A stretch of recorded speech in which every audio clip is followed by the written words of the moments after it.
আজকে অনেক দিন পরে একটা ব্লগ আপলোড দিচ্ছি। তো বেশ কয়েকদিন ধরেই আমি কিন্তু কোনো বড় ভিডিও আপলোড দিইনি। তো আজকে হঠাৎ করে একটু সময় পেলাম আর ইচ্ছে করলো যে একটা ব্লগ আপলোড দেই। আমার কিছু ভিডিও করা ছিল। হ্যালো গাইস, আসসালামু আলাইকুম। সবাই কেমন আছেন? আশা করছি সবাই খুব ভালো আছেন। তো আজকে আমি একটা আনকমন জিনিস রান্না করব। আমাদের বাসায় কিছুদিন আগে অনেক গেস্ট এসেছিল, তো তখন অনেক মুরগি কবুতর কেনা হয়েছিল, যেগুলোর গলা, ঘিলা, কলিজা, তারপর পা সবগুলোই রেখে দিয়েছিলাম। তো আমার এই জিনিসগুলো ভুনা করে খেতে খুবই ভালো লাগে। আজকে আমি সেগুলোই ভুনা করব। এগুলো ভাজা ভাজা করে ভুনা করলে গরম ভাতের সাথে খেতে বেশ মজার। তো আমি এই জন্য এগুলো আজকে ভালো মতো একটু ধুয়ে কেটে রেখে দিয়েছি।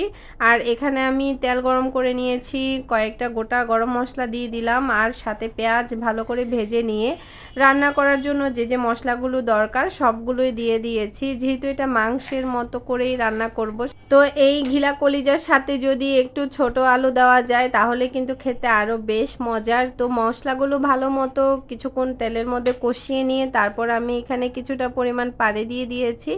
এতে করে মশলাটা কিন্তু আর পুড়ে যাওয়ার কোনো চান্স নেই। এখন ভালো মতো আবার ভালো করে কষিয়ে নিলাম। তারপর এখানে এখন ধুয়ে রাখা গিলা, কলিজা, গলা সব কিছু দিয়ে দিচ্ছি।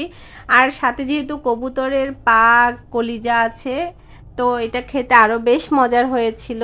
এই যে দেখতে পেয়েছেন ছোট ছোট পা, তো ধুয়ে রাখা সবগুলোই দিয়ে দিলাম। আর এখন মশলার সাথে ভালো মতো নেড়ে চেড়ে আবার কিছুক্ষণ কষিয়ে নিতে হবে।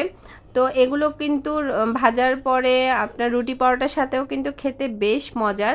তো আমাদের বাসার সবাই অনেক বেশি পছন্দ করে। যেহেতু ছোট আলু বাসায় ছিল না, এই জন্য আমি বড় আলুকেই কেটে ধুয়ে ছোট ছোট করে নিয়েছি।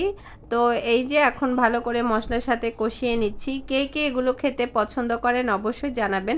শুধু ঘিলা কলিজা রান্না করলে তো হবে না, যেহেতু আমরা মানুষ অনেক বেশি, এই জন্য আমি এখানে একটু বেগুনও ভাজি করব, তাই মাখিয়ে রেখেছি। আর এখানে টমেটোর খাট্টা রান্না করছি। এটা খেতে ভীষণ মজা গরম ভাতের সাথে।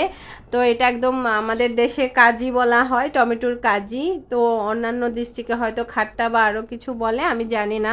তো এখানে আমি এখন আলুটাও মিক্স করে দিলাম, আবার একটু ভালো মতো জাল করে নিচ্ছি। তারপর এখানে আমি একটু পানি দিয়ে দিব। আর এখানে কিন্তু খাট্টাটাও বাগার দেওয়া হয়ে গিয়েছে, সাথে কিন্তু আমি এখানে কয়েকটা কাঁচামরিচ দিয়ে দিলাম একটু ঝালটা ছড়ানোর জন্য। তো এই যে এখানেও কিন্তু কয়েকটা কাঁচামরিচ দিয়ে দিচ্ছি, আমি লাল সবুজ মিলিয়ে দিচ্ছি। এখন ভালো মতো আমি এটা রান্না করে নিব। এখানে অল্প পরিমাণে পানিও দেওয়া হয়ে গিয়েছে। আর এই যে এখানে আমি বেগুনটাও ভাজি করে নিচ্ছি। আজকে দুপুরের মেনু কিন্তু খুবই মজার ছিল।